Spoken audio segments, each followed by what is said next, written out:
Thanks for staying with us. It's now time for the business day. So you've done the Christmas spending, but you find yourself in a little bit of a financial rut. How do you get out?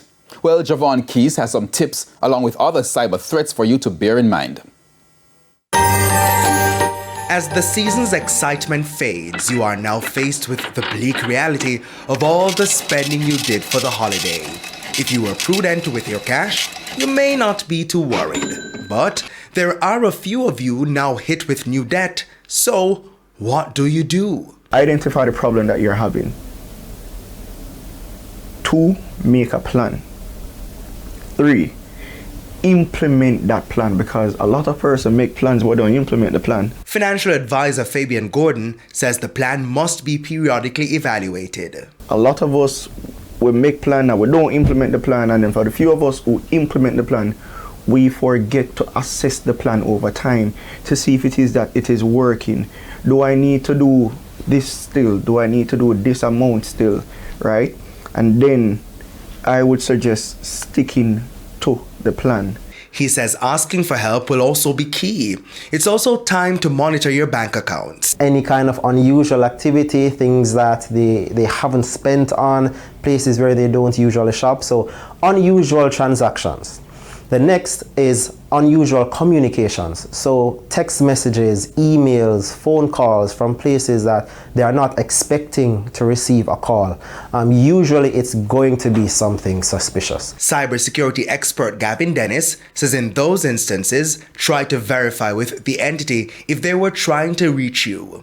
While you assess your personal risks, there are some things out of your control, especially from a cybersecurity perspective. Businesses are therefore encouraged to take action.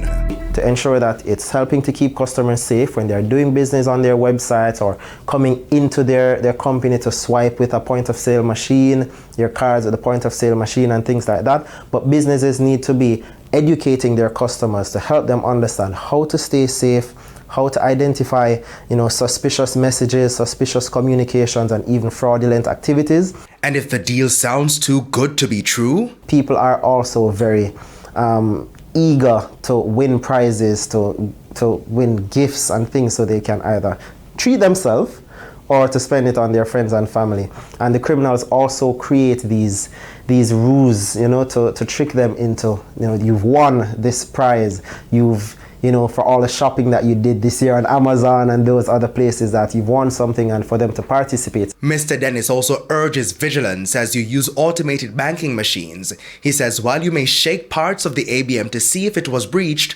banks must be held to account.